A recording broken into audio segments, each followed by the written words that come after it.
It seems like Kyle Larson will live Kyle Busch's Indy 500 dream in 2024. Kyle Larson has won more than 400 races in a number of different series, and now he wants to add one more big win to that list. Hello Nascarians, welcome back to NASCAR Zone. In today's video, we will talk about Kyle Larson's dream of the Indy 500 race coming true. But before we begin, do subscribe to our channel and hit the like button.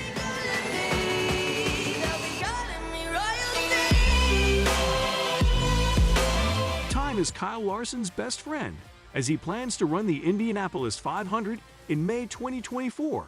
Next season, Larson and his Hendrick Motorsports NASCAR team will compete as part of Arrow McLaren's lineup for the 2021 Cup Championship. Since Larson has a long way to go before he can compete in the illustrious race, the first obstacle he faces is a test of his ability to contain his impatience. But Larson is also aware that the opportunity to have more than a year to get ready for one of the most important races in motorsports and to be as well organized as is humanly feasible is a blessing. On SiriusXM NASCAR Radio, Larson said that if they were to put it together to run this year.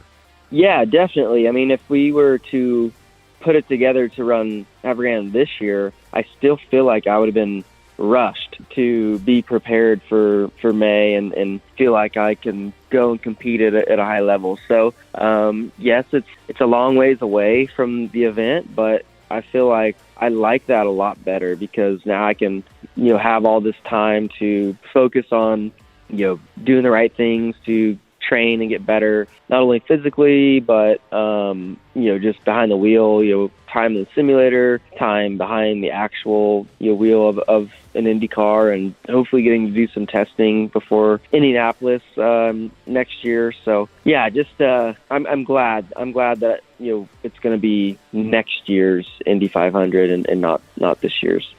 Although Larson has not yet competed in an IndyCar race, he has strong ties to the Indianapolis 500 as well as the city of Indianapolis. He was fully aware of the late Robin Miller's tireless advocacy for him to take place among the field of 33, but he also developed his own relationships with Indy via the accomplishments he had on a dirt track. He was a contender for the position. Competing in the Indianapolis 500 is a once-in-a-lifetime opportunity for Larson due to the fact that he spent a few formative years of his career in the Hoosier State prior to joining NASCAR. In the years 2011 and 2012, he participated in a significant number of USAC races in and around the Indianapolis area. Because he has a large number of friends there, including ones who are more like family, Indianapolis has always felt to him like another home. Being a youngster who grew up at a local dirt track, therefore, adds to the prestige that he has. He was always envious of Bryan Clausen receiving those opportunities, and he got to chat with him a lot about it. Bryan Clausen raced a few times in the 500, and he was one of his competitors each time, and that he competed in it while still doing the dirt stuff was, he thought, a very retro thing to do. He is very excited that he can put his name on another list that also includes him, and he really hopes that he can make all of the fans of dirt track racing proud. Larson will have access to the brand new Chevrolet Technology Center, which is located on the Hendrick property. Although it is too early in the process for everyone concerned to know exactly what his preparation would entail for this year's race, simulator time will undoubtedly be a component of it. Another factor will be training for the strain that will be placed on the body from competing in two races on the same day and adjusting to the requirements of driving two very different types of vehicles. Will Larson be able to win the title at the Indy 500? What do you think? Let us know in the comments below. Also, do subscribe to our channel for more updates on NASCAR. Larson stated that he certainly does not have any experience behind the wheel of an Indy car, so he does not know what to expect in terms of physicality. On the other hand, he has been told that they are really physical. They don't have power steering, so he assumes that means the steering will be far more laborious. Considering how much faster they are, it stands to him that we would experience certain key forces that he is not accustomed to feeling. He believes that he will do his best to be as well prepared as is humanly possible. He has no doubt that Josh Wise will devise a plan for him to follow in order to get himself physically ready for it as they get closer to the latter parts of this year, because it is so far away. There is a lot of time to make sure that everything is as close to perfect as it possibly can be. According to Zach Brown, who works for McLaren, the lengthy lead time between the announcement that took place this week and the time when Larson's car will roll out of Gasoline Alley in May of next year is intentionally being left that way so that he and the team can prepare as thoroughly as they possibly can. Brown added they are going to do maximum preparation, whether that's in simulation, driving the race vehicle itself, visiting certain IndyCar races, or sitting in debriefs. Obviously, Kyle's primary program is his pursuit of another NASCAR championship, so they need to work around what will be a very busy schedule. However, they want to immerse Kyle in IndyCar, and they want to work together with the Hendrick organization to maximize performance both on and off the track. They are currently working through what that is, determining how many test days we have available and deciding where we will do our tests. The fact that Hendrick Motorsports and Chevrolet's new technology center are located in the same general vicinity is going to be advantageous. One of the reasons for making the announcement and the commitment so quickly was to allow maximum time for preparedness.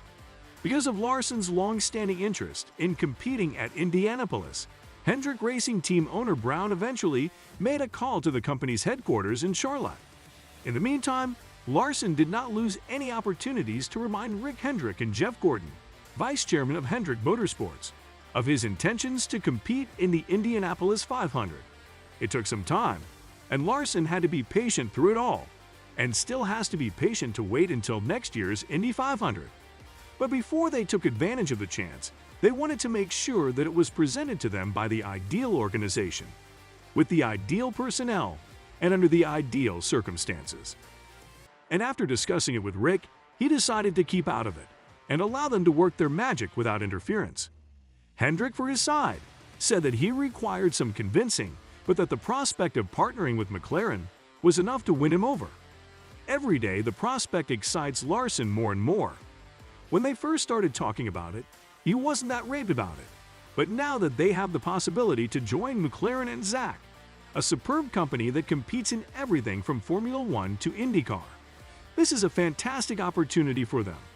He just can't wait for it to come around.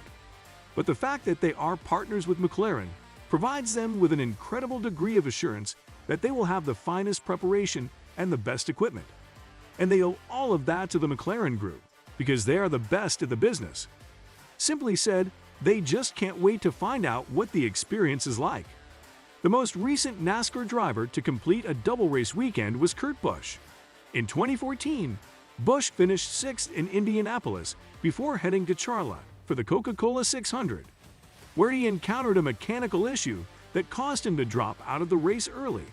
So the double will be attempted by Larson, who will be the 5th driver to do it. What are your thoughts regarding this? Tell us in the comments below. Hope you enjoyed today's video. So subscribe to our channel, hit the like button, and press the bell icon to see more of our videos on NASCAR updates.